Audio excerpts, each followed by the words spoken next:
Howdy, whole heads, Kurt Money here. Taking a break from that true crime grind and flying solo to talk about Leigh Whannell's Wolfman. What worked, what didn't, and what's missing to make this a werewolf movie worth watching more than once.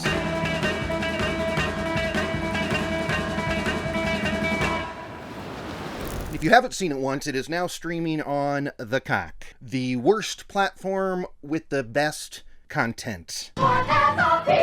Free plug over. I hate you, The Cock. About a 9 on the tension scale, Rube. Anyway, Wolfman. All right. I almost enjoyed this movie a lot. As a matter of fact, I'd go as far to say that I kind of really dug it for like the first half, right? And I'll tell you this, it starts off strong too. We open on like a dad and his son in the woods. Of course, it's a mean dad, and he's imparting wisdom on his son that will define his life and the plot of this movie. You know you need to stay near me. If you don't do what I say, you get hurt. Do you want to get hurt? Huh? Do you want to get hurt? Plus, the mean dad is played by Sam Yeager, who I only know as like the nicest dad on Parenthood. It's a fun against type role to see him in for the 5 minutes he gets in this movie until we cut to current day, where his young son is now older, played by Christopher Abbott, a guy who has really cute, soft eyes that look like they're always on the verge of welling up.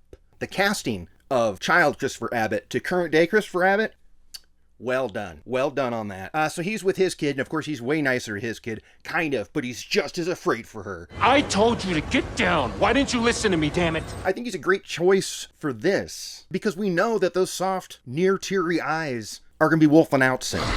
Well, speaking of soon, I got to give the movie credit on this. It kind of gets to it pretty quick. And they get the obligatory stuff out of the way fast, like establishing that his marriage to Ozarks over here is not going as planned, and things ain't working. I don't think we're doing well right now. So what should they do but take a trip out to his dad's cabin that we saw in the beginning? I like this setup too, because he gets a notice in the mail that his dad has been declared legally dead. So that means he's been missing for at least 7 years. I know that for a fact. Thank you, Dateline. Diabolical. So that's good for 2 reasons. One, it means that we've got this cabin that they can go to for the summer. But also it means you know that dad ain't dead. Okay?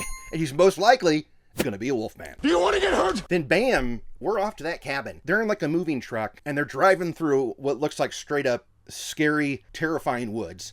Woods, I would not be driving a moving truck on a dirt road. That's it. That's all there is to it. Paved only. Now, of course, they get lost because old dude hasn't been there in a long time. They pick up an old friend that Christopher Abbott definitely does not remember. Right.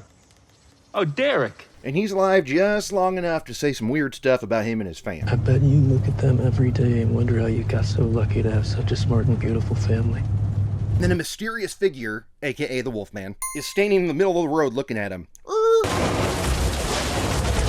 This is where it really gets cooking, because we're already at the inciting incident where he gets the freaking scratch in the arm, but first his new buddy bites it. He dies quickly because he opens the door. Not smart for a man of the woods. Okay? And then we see a figure slash him up and drag him off screen. Right at this point, I'm going, where the hell are these bad reviews coming from? Because I'm loving every bit of this. I love a good, we got to get off the truck before it drops scene. Okay? There's a bunch of them. Jurassic Park's got a great one. Hell, The Lost World has a decent one too. But the best one for me has got to go to Breakdown with my boy Kurt Russell. All right? That's how you drop a truck. You got to make sure you have a JT Walsh laying down there. Splat. Love it.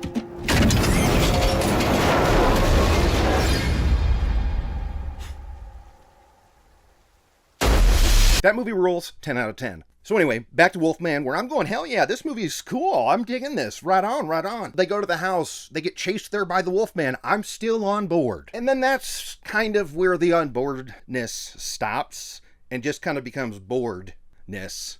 Wordplay there. Always a fan. No. But then the rest of the movie happens. It's just sad dad turns into Wolfman, saves family from his own mad dad. Because yes, of course, his dad wasn't missing. He was just busy wolfing. And then we know it because we see a tattoo.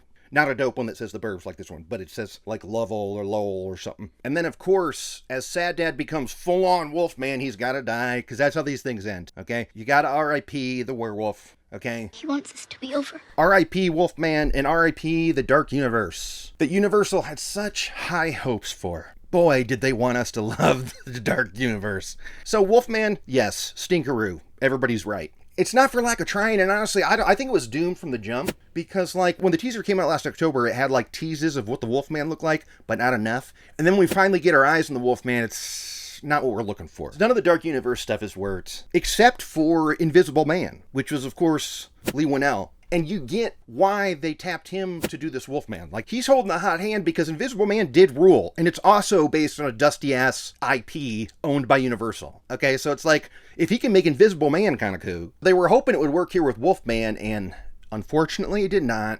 And it's not just the fact that, like, okay, so the makeup was real and cool, but there's no, like, one transformation scene. It's like he slowly becomes the wolf in different, like, it happens piecemeal throughout the movie over like 20 minutes or something. And you never think it's complete, because I'll tell you this has got to be the least hairy Wolfman I have ever seen.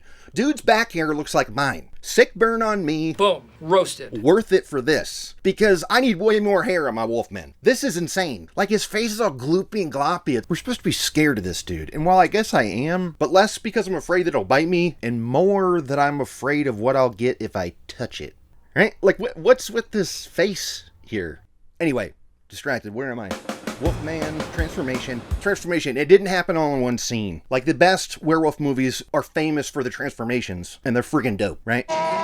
This one, the most we see together are just a few of these close-ups. Like, one nail popping and a little cheek bubble. That's not enough for me. But this movie might have stood a chance at becoming like a cult favorite on streaming if it had the one scene that it's missing that all the best werewolf movies have. Did you ever see The Wolfman? Quick sidebar, I've never partied with the proper line of wolfmen.